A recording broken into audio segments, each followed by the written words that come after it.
बिस्मिल्लाहिर्रहमानिर्रहीम। अस्सलाम वालेकुम दोस्तों।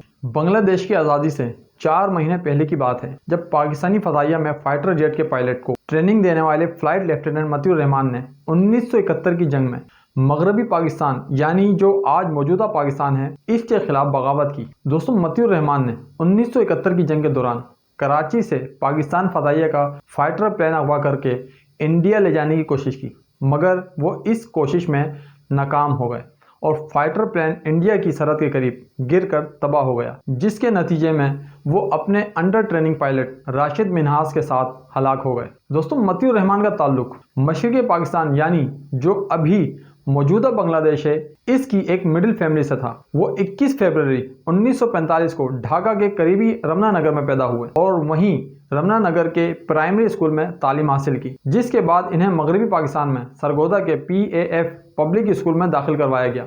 12 क्लासों के बाद उन्होंने अगस्त 1961 में पाकिस्तान एयरफोर्स ज्वाइन की। इन्हें 1963 को general duty pilot branch commission बनाया गया और वो 1971 की जंग से पहले पायलट्स को ट्रेनिंग देने के फराइज दे रहे थे। और दूसरी साइड राशिद मिन्हास तकसीम हिंद यानी पार्टीशन ऑफ इंडिया के बाद फरवरी 1951 को कराची में पैदा हुए और 1969 में उन्होंने PFA एकेडमी रिसालपुर को ज्वाइन किया, जहां इन्हें हार्वर्ड और T-37 प्लेन उड़ाने की ट्रेनिंग दी गई।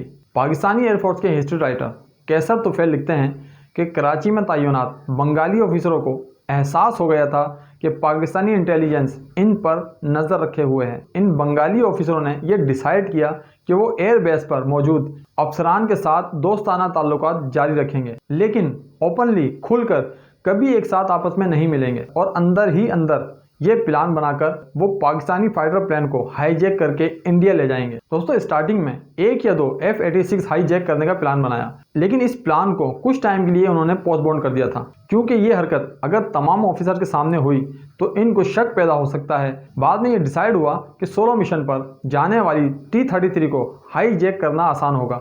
20 अगस्त को राशिद मिन्हास ने स्क्वाड्रन रूम में ब्रेकफास्ट किया। राशिद मिन्हास को इस दिन फ्लाइट पर नहीं जाना था क्योंकि अकेले जाने के लिए कराची में मौसम खराब था, लेकिन मौसम के बेहतर होने के बाद राशिद मिन्हास से कहा गया कि वो फ्लाइट की तैयारी करें। राशिद मिन्हास अपना ब्रेकफास्ट छोड़कर लेफ्टिनेंट हसन अख्तर से फ्लाइट की ब्रीफिंग लेने गए। उन्होंने फ्लाइट का ड्रेस पहना। मतियुर रहमान के बारे में पाकिस्तानी हुकूमत का कहना है कि 20 अगस्त को जब राशिद मिन्हास मतियुर रहमान के साथ ट्रेनिंग पर थे तो मतियुर रहमान ने इन्हें प्लेन में खराबी के बारे में इशारा दिया और इन्हें क्लोरोफॉर्म सुंघाकर बेहोश कर दिया। मतियुर रहमान ने एयरबेस पे मौजूद अपने साथियों से कहा कि वो इनकी फैमिली को कराची में मौजूद इंडियन हाई कमीशन के ऑफिस पहुंचाएं, क्योंकि वो पाकिस्तानी एयरफोर्स का फाइटर प्लेन इंडिया लेकर जा रहे हैं। दोस्तों, पाकिस्तान के आर्मी डिपार्टमेंट ISPR की तरफ से प्रिंट बुक मून गिलेट के मुताबिक 20 अगस्त 1971 को राशिद मिन्हास अकेले T-33 की दूसरी फ्लाइट के टेक ऑफ के लिए तैयार थे और उन्होंने इंजन स्टार्ट किया और अपने तमाम सेफ्टी गियर्स पहन लिए। ग्राउंड पर स्टाफ ने इन्हें थम्स अप का इशारा किया।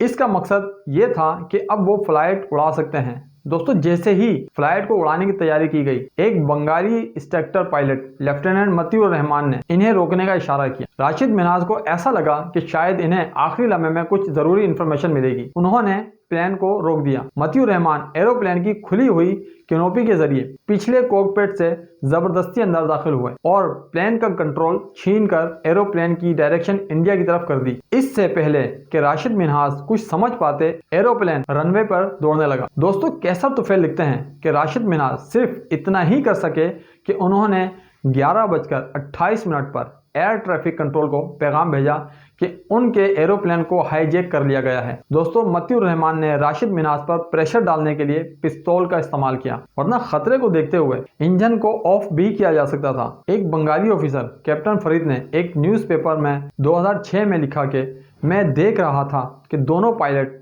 एरोप्लेन के कंट्रोल के लिए आपस में फाइट कर रहे थे और मुझे उसी टाइम मालूम हो गया था कि मतियुर रहमान एरोप्लेन को इंडिया ले जाने की कोशिश कर रहे हैं, क्योंकि उन्होंने ना तो पैराशूट पहन रखा था और ना ही हेलमेट। एरोप्लेन की हाईजैकिंग पर एयरबेस में अलर्ट जारी किया गया। दोस्तों, मतियुर रहमान एक तजर्बेकार पायलट थे और उन्होंने रडार से बचने के लिए रडार की रेंज से कम यानी नीचे एरोप्लेन को रखा और इसी की वजह से इनका पीछा करने वाले एरोप्लेन इनको तलाश नहीं कर सके। लेकिन ठीक दोपहर के टाइम एक मुकामी पुलिस स्टेशन से फोन कॉल आती है और पता चलता है कि एक एरोप्लेन हादसे का शिकार हुआ है। दोस्तों, इन्वेस्टिगेशन बोर्ड की तहकीकात में कहा गया है कि फ्लाइट के टाइम कैनोपी को लॉक नहीं किया गया था और वो कुछ देर अपनी जगह पर रही। फिर फ्लाइट के टाइम वो उड़ गई। फिर वो एरोप्लेन के पिछले हिस्से से टकराई, जिसकी वजह से एरोप्लेन जमीन पर गिरकर तबाह हो गया। मतियूर रहमान कॉकपिट से बाहर जाकर गिरे क्योंकि इन्हें सेफ्टी बेल्ट बांधने का टाइम नहीं मिल सका था। दोस्तों, इन्वेस्टिगेशन टीम को इस हादसे की जगह से एक अदद पिस्टल मिली और राशिद मिन्हाज की लाश एरोप्लेन के अंदर से मिली। अब पाकिस्तानी गवर्नमेंट ने दावा किया है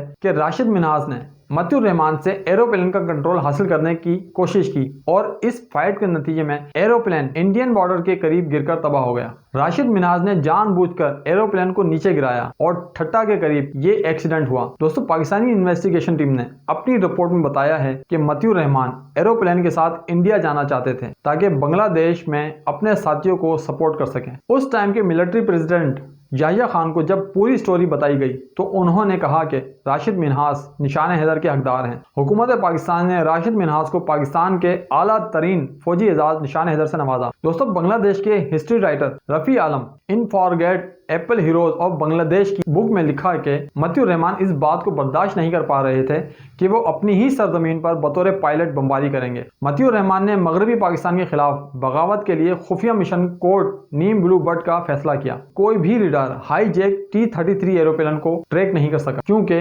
उन्होंने इसे बहुत ही कम हाइट पर उड़ाया था। मतियूर रहमान इसे गुजरात के एयरफील्ड तक ले जाना चाहते थे, जिसमें वो बुरी तरह नाकाम रहे। मतियूर रहमान की लाश एक्सीडेंट की जगह से ही मिली थी। दोस्तों, मतियूर रहमान को मसरूर एयरबेस में 4th क्लास के मुलाजमों के कब्रिस्तान में दफनाया गया। एयरफोर्स ने 1 माह के लिए इनकी बीवी और 2 बेटों को कैद में रखा और 29 सितंबर 1971 को रिहा कर दिया। दोस्तों, बांग्लादेश की आजादी के बाद मतियूर रहमान को बांग्लादेश के बेर शेर बस्तरा का एजाज दिया गया और जैसूर में बांग्लादेश एयरफोर्स का फजाई अड्डा इनके नाम से किया गया। मतियूर रहमान की बॉडी को पाकिस्तान के शहर कराची में सुपर्द खाक किया गया था, लेकिन बांग्लादेश की हुकूमत के मुतालबे पर 2006 में पाकिस्तान की हुकूमत ने मतियूर रहमान की बॉडी को बांग्लादेश को वापस कर दिया। बांग्लादेश के बनने के 35 साल बाद इन्हें ढाका में फौजी एजाज के साथ दफनाया गया। दोस्तों, इन वाकयात के बाद पाकिस्तान के राशिद मिन्हाज को पाकिस्तान के सबसे बड़े फौजी एजाज निशान हैदर से नवाजा गया और दूसरी तरफ मतियूर रहमान को बांग्लादेश ने अपने ही मुल्क में फौजी एजाज बेर शेर बस्तरा यानी बेहतर हीरो से पुकारा गया। दोस्तों, उम्मीद करता हूँ कि इस वीडियो से आपको कुछ मालूमात मिली होगी। आपके प्यार और मोहब्बत का शुक्रिया।